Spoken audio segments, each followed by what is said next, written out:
दोस्तों, स्वागत है हमारे YouTube चैनल गीगल स्टोरी 00 में। आज की कहानियां में ये सीख मिलने वाली है कि किसी के कपड़ों को देखकर उसके ज्ञान को कम नहीं समझना चाहिए। एक बार की बात है, गौतम बुद्ध अपने शिष्यों को एक कहानी सुना रहे थे। एक बार राजा भोज के राज दरबार में दूसरे नगर से एक सेठ आया, जो कि बहुत बड़ा व्यापारी था। राजा और सेठ में व्यापार की सभी बातें खत्म होने के बाद सेठ ने राजा से कहा, महाराज, हमारे मन में बहुत समय से एक प्रश्न घूम रहा है, जिसका आज तक कोई संतुष्टिपूर्ण जवाब नहीं दे पाया है। तो आपके दरबार में कोई ऐसा है जो इस प्रश्न का जवाब दे सकता है? राजा ने कहा, आप अपना प्रश्न करें। राजा भोज के राज दरबार में आए। उस सेठ ने राजा के सामने एक प्रश्न रखते हुए कहा कि यदि कोई मेरे इस प्रश्न का जवाब देता है तो हम 100 सोने की मोहरें देंगे। सवाल यह था कि ऐसा कौन सा कुआं है जिसमें गिरने के बाद आदमी बाहर नहीं निकल पाता। प्रश्न सुनते ही राज दरबार में मौजूद हर कोई अपने अपने दिमाग पर जोर देने लगा। घंटों बीतने के बाद भी कोई संतुष्टिपूर्ण इस प्रश्न का उत्तर कोई नहीं दे पाया। आखिर में राजा भोज ने राज पंडित से कहा कि इस प्रश्न का उत्तर 7 दिनों के अंदर लेकर आओ, वरना आपको अभी तक जो इनाम धन आदि दिया गया है वापस ले ली जाएंगे तथा इस नगरी को छोड़कर दूसरी जगह जाना होगा। 6 दिन बीत चुके थे।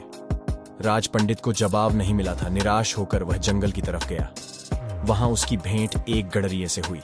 गडरिये ने पूछा, आप तो राज पंडित हैं, राजा के दुलारे हो, फिर चेहरे पर इतनी उदासी क्यों? ये गडरिया मेरा क्या मार्गदर्शन करेगा? सोचकर पंडित ने कुछ नहीं कहा। इस पर गडरिये ने पुनः उदासी का कारण पूछते हुए कहा, पंडित जी, हम भी सत्संगी हैं, हो सकता है आपके प्रश्न का जवाब मेरे पास हो, अतः नहीं संकोच कहिए। राज पंडित ने प्रश्न बता दिया और कहा कि अगर कल तक प्रश्न का जवाब नहीं मिला तो राजा नगर से निकाल देगा। गडरिया बोला, मेरे पास पारस है, उससे खूब सोना बनाओ। एक भोज क्या, लाखों भोज तेरे पीछे घूमेंगे। बस पारस देने से पहले मेरी एक शर्त माननी होगी कि तुझे मेरा चेला बनना पड़ेगा। राज पंडित के अंदर पहले तो अहंकार जागा कि 2 कौड़ी के गडरिये का चेला बनूं, लेकिन स्वार्थ पूर्ति हेतु चेला बनने के लिए तैयार हो गया। गडरिया बोला, पहले भेड़ का दूध पियो, फिर चेले बनो। राज पंडित ने कहा कि यदि ब्राह्मण भेड़ का दूध पिएगा तो उसकी बुद्धि मारी जाएगी। मैं दूध नहीं पीऊंगा। तो जाओ, मैं पारस नहीं दूंगा। गडरिया बोला।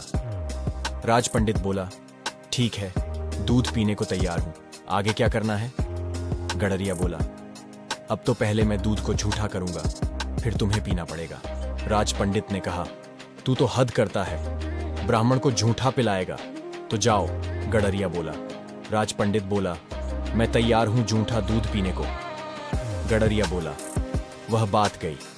अब तो सामने जो मरे हुए इंसान की खोपड़ी का कंकाल पड़ा है, उसमें मैं दूध दूंगा, उसको झूठा करूंगा, फिर तुम्हें पिलाऊंगा। तब मिलेगा पारस, नहीं तो अपना रास्ता लीजिए। राज पंडित ने खूब विचार कर कहा, है तो बड़ा कठिन, लेकिन मैं तैयार हूं। गडरिया बोला।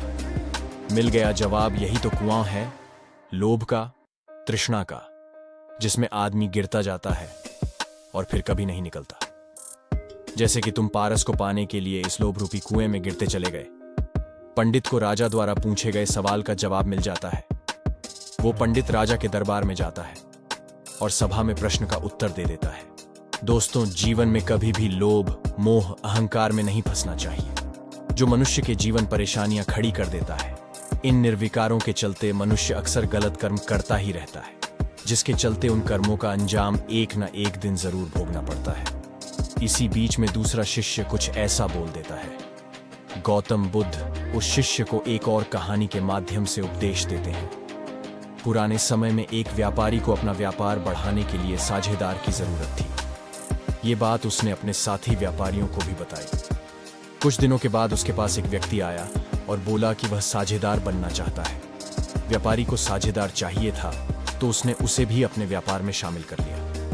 अब दोनों साझेदार व्यापार करने लगे। उनका काम तेजी से बढ़ रहा था। एक दिन व्यापारी का एक दोस्त उससे मिलने आया तो उसने साथी साझेदार को देखा। दोस्त पहचान गया कि ये तो एक ठग है, चोरी करता है। व्यापारी का मित्र शास्त्रों का जानकार था। उसने पढ़ा था कि कभी भी किसी की बुराई नहीं करनी चाहिए, इसीलिए उसने नए साझेदार की प्रशंसा की। मित्र ने व्यापारी से कहा कि तुम्हारा नया साझेदार जिसके साथ काम करता है, उसका विश्वास जीत लेता है। व्यापारी ने पूछा कि तुम इसे जानते हो तो बताओ, इसके साथ साझेदारी आगे बढ़ानी चाहिए या नहीं। मित्र ने कहा कि ये बहुत मेहनती है। व्यापारी इस बात से खुश हो गया क्योंकि नया साझेदार बहुत अच्छा काम कर रहा था। उसकी वजह से व्यापार बढ़ रहा था। कुछ दिनों के बाद उनके पास बहुत धन आने लगा। मौका पाकर ठग साझेदार सारा धन लेकर गायब हो गया। व्यापारी बर्बाद हो गया। उसने साझेदार को बहुत खोजा लेकिन वह नहीं मिला। तब वह अपने मित्र के पास पहुंचा जो उसे जानता था। मित्र को व्यापारी ने पूरी बात बताई। मित्र बोला कि मैं तो ये बात पहले से ही जानता हूं कि वह ठग है। व्यापारी ने कहा कि ये बात मुझे पहले क्यों नहीं बताई, तुम तो उस दिन उसकी तारीफ कर रहे थे। शास्त्रों के जानकार मित्र ने कहा कि भाई, मैं कभी झूठ नहीं बोलता। मैंने सच ही कहा था कि वह अपने काम से विश्वास जीत लेता है। उसने तुम्हारा विश्वास जीत लिया था।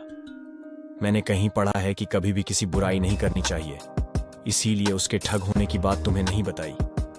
ज्ञानी मित्र की ये बातें सुनकर व्यापारी ने कहा कि तुम्हारे अधूरे ज्ञान की वजह से मैं बर्बाद हो गया। ऐसा ज्ञान किसी काम का नहीं है जिसकी वजह से दूसरों को हानि होती है। तुम पहले बता देते तो मैं बर्बादी से बच सकता था।